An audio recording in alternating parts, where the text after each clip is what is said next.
Bonsoir à tous les potos et bienvenue dans cette nouvelle vidéo Mercato. Bonne nouvelle dans le dossier Milinkovic-Savic, pas de rencontre avec Manchester United et la seule offre est celle du Paris Saint-Germain selon Shrira.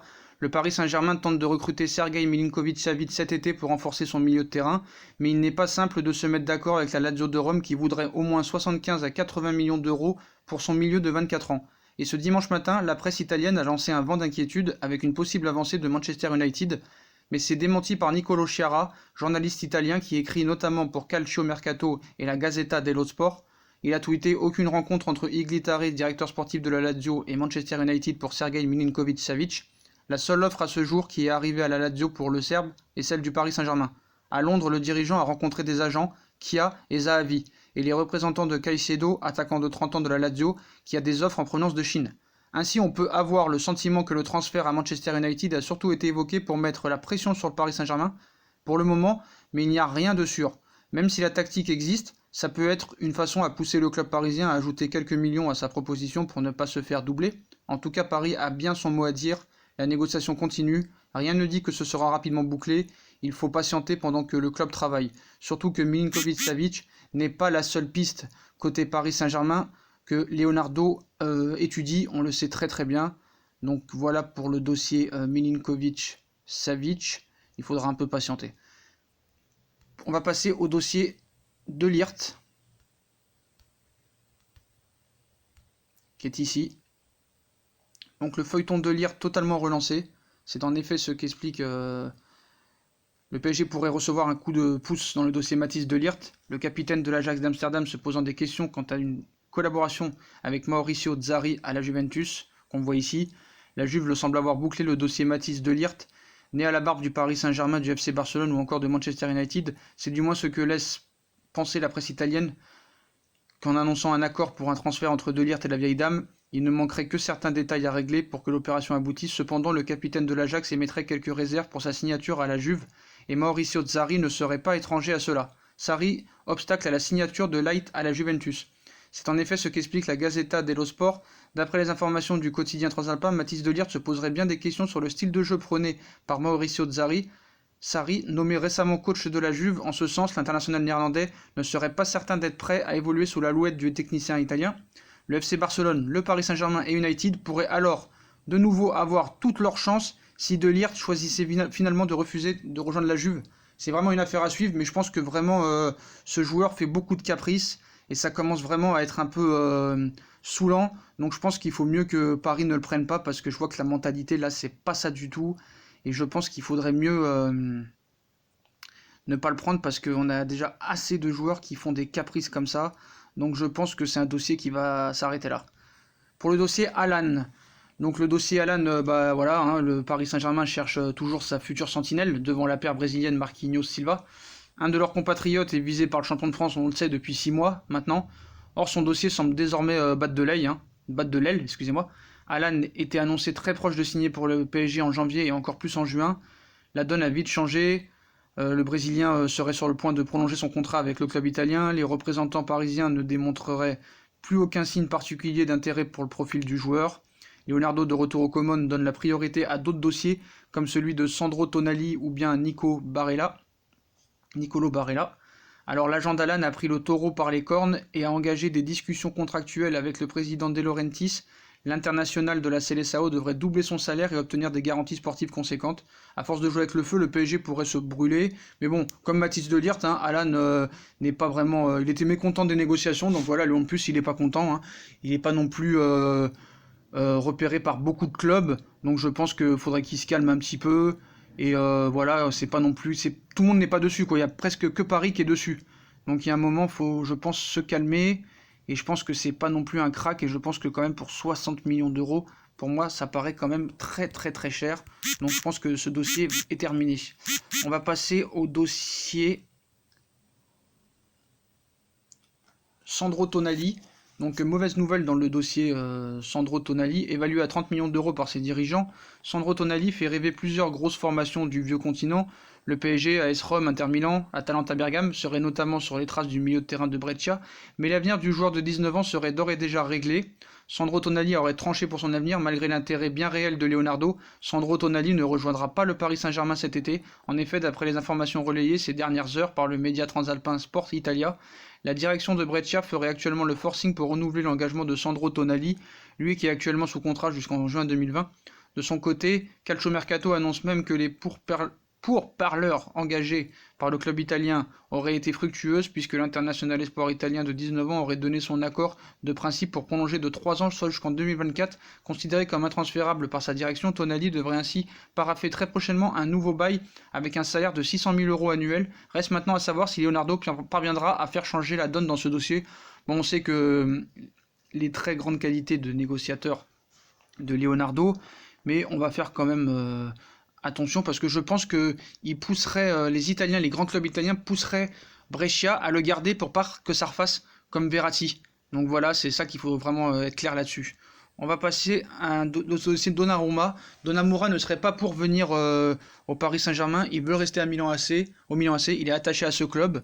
Donc est-ce que Paris fera quand même le forcing pour qu'il vienne? On sait que Paris a proposé 20 millions plus Areola qui a été refusé par la AC Milan, et on sait qu'il pourrait monter à 30 millions, mais Milan AC n'est toujours pas d'accord pour le vendre, donc affaire à suivre. Donc si Milan ne veut pas, et Donnarumma ne veut pas non plus, ce dossier paraît très très compliqué. On va passer à Nkunku maintenant. Nkunku qui a été annoncé du côté du Red Bull Leipzig pour une somme de 20 millions d'euros, mais cette vente est encore loin d'être actée apparemment. Donc dans les prochains jours, on pensait que c'était bientôt fait, mais il était annoncé tout proche de s'engager avec Leipzig, mais il voit actuellement son transfert traîner un peu en longueur. Alors est-ce qu'il va s'envoler pour rejoindre la Bundesliga dans les jours à venir, alors que l'Allemagne semblait être devenue une destination à la mode très prisée des jeunes joueurs issus de la formation du PSG? Le milieu de terrain du club de la capitale est annoncé avec insistance à Leipzig. L'opération toujours pas officialisée tarderait pour plusieurs raisons au sein du PSG, une vente simplement retardée.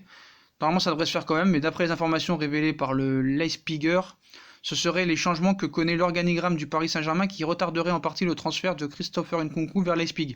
Le média allemand précise que du côté du Paris Saint-Germain, le transfert du Titi parisien ne serait pas considéré comme une priorité et Leonardo préférait se concentrer sur d'autres dossiers plus importants à ses yeux. A priori, la vente de Christopher Nkunku ne serait pas remise en question, l'échéance ne serait alors que simplement retardée pour un joueur qui devrait rapporter quand même 20 millions d'euros. Donc ça devrait quand même se faire, mais il faut patienter. Pour Stanley Nzoki, que M. Tuchel malheureusement ne veut pas garder, je ne comprends pas pourquoi, pourtant moi je pense qu'il pourrait vraiment rendre des services, que ce soit dans l'axe ou sur le côté. La Lazio de Rome serait intéressée, donc il est sur le départ cet été, c'est dommage, mais bon, on peut rien y faire. Le jeune défenseur parisien est convoité par la Lazio, mais aussi par le LOSC.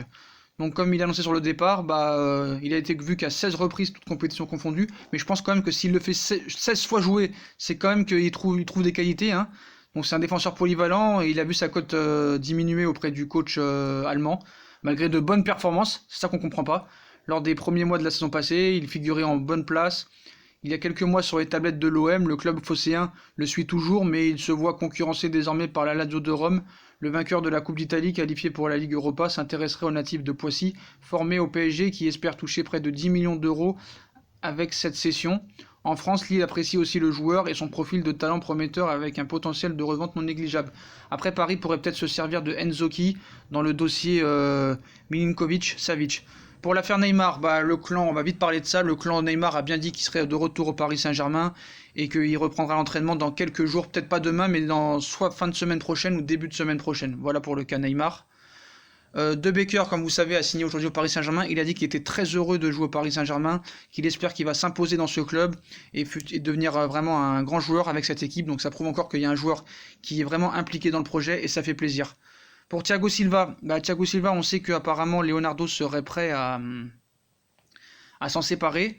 Donc le PSG, on sait qu'il va vivre un mercato estival très engagé. Voilà, donc Thiago Silva lié jusqu'en 2020 au Paris Saint-Germain n'est en principe aucunement concerné par un départ cet été, mais la question devra inévitablement se poser à la fin de à la fin de la saison prochaine, soit à l'expiration du contrat de l'international brésilien, actuellement présent à la Copa América, dont il jouera la finale contre le Pérou. Mais Leonardo, qui est un directeur sportif prévenant, réfléchirait déjà à la décision à prendre concernant l'avenir de Thiago Silva. Une fois son contrat terminé avec le PSG, selon le journal Le Parisien ce dimanche, une prolongation pourrait être proposée au défenseur central du PSG qui, il faut le dire, n'aurait pas l'intention de s'en aller. Mais cette prolongation, le club de la capitale ne le proposerait à Thiago Silva qu'à une seule condition, la perte de son statut de capitaine. Le tout serait donc de savoir si le défenseur central de 34 ans acceptera cette condition du nouveau directeur général du PSG qui semble-t-il ne serait pas chaud pour le voir prolonger. Voilà, mon rendez-vous est donc pris en fin de saison prochaine, donc apparemment Thiago Silva va rester cet été, mais peut-être sa dernière saison au Paris Saint-Germain. On va passer au dossier, donc ça on a vu tout à l'heure, on va donc passer à un autre dossier, le dossier Paul Pogba. Donc apparemment Manchester United avait complètement fermé les portes pour Pogba pour un futur transfert, que ce soit au Real ou à la Juve, mais Manchester aurait apparemment changé d'avis et commencerait à ouvrir les portes. Donc souhaitant quitter Manchester United lors de ce mercato d'été, le milieu de terrain Paul Pogba se heurterait jusqu'à maintenant à l'intransigeance du club anglais. Mais les restes des villes ont revu cette position et un départ du Français semble désormais envisageable. Tout le monde au club, du manager au propriétaire, connaît les souhaits de Paul, comme vous l'a dit hier. Tout le monde est au courant de sa volonté de partir, nous sommes en plein processus, tout le monde sait quels sont les sentiments de Paul. S'il partira en tournée, je ne peux pas vous le dire, je vis au jour le jour. C'était un coup de pression que Mino Raiola avait fait à Manchester. Ces dernières semaines, le milieu de terrain a publiquement exprimé son désir de quitter Manchester à l'occasion de ce mercato d'été, mais jusqu'à maintenant, le club anglais se montrait intransigeant. Donc MU serait prêt à négocier, mais les dirigeants mancuniens commençaient visiblement à se faire une raison sur ce dossier. D'après les informations du quotidien madrilène Marca, ce dimanche, le récent 6ème de Première Ligue a revu sa position, conscient qu'il est difficile de retenir un tel joueur contre son gré, surtout que Manchester ne joue pas la Ligue des Champions, et ça tombe bien, le Real et la Juve préparaient de belles offres pour le champion du monde tricolore.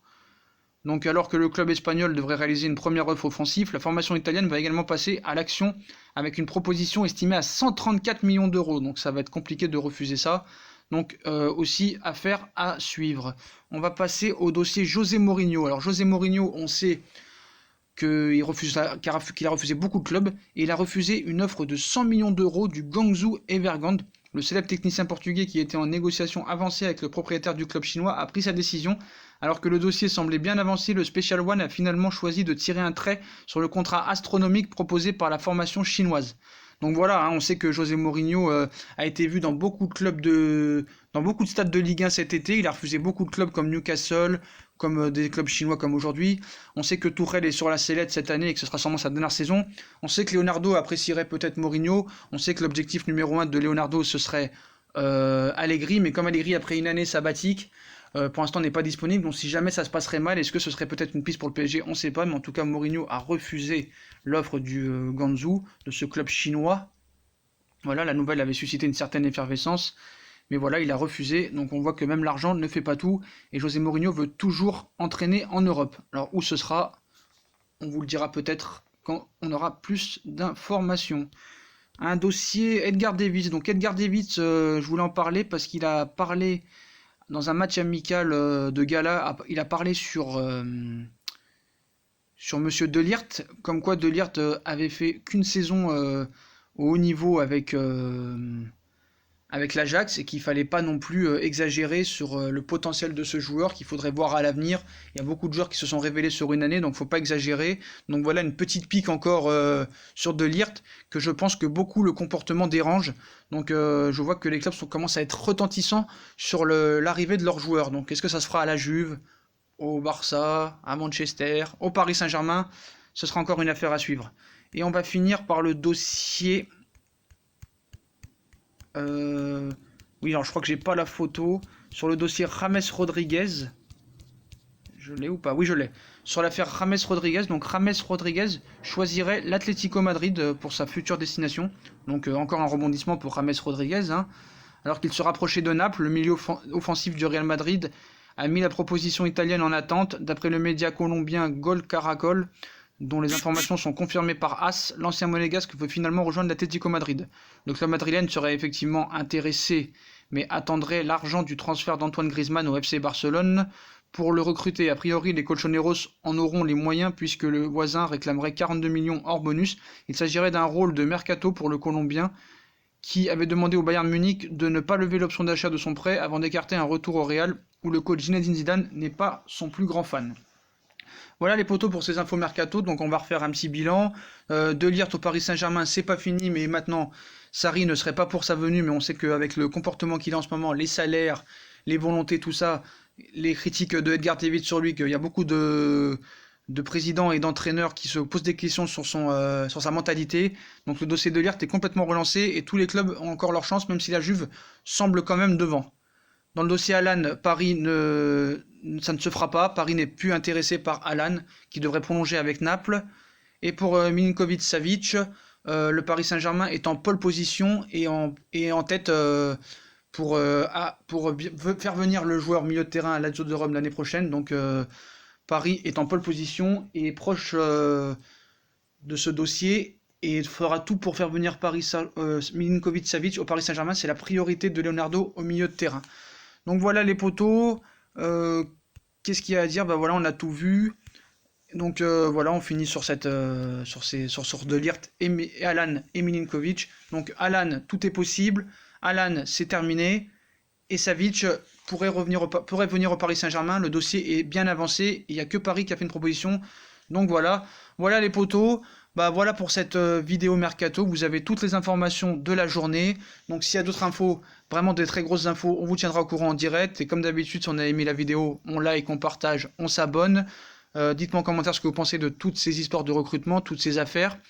Et comme j'ai dit dans la précédente vidéo, si vous ne l'avez pas vue, allez la voir. Je cherche des abonnés ou des gens qui seraient pro-Tourelle ou anti-Tourelle. Je cherche 6 personnes, donc 3 pro-Tourelle et 3 anti-Tourelle pour débattre devant une vidéo. Donc si ça vous intéresse, venez en commentaire me le dire ou venez sur notre Instagram, on vous mettra en lien dans la description. Je vous laisse les potos, je vous souhaite une bonne soirée et à plus tard dans une nouvelle vidéo. Et allez Paris!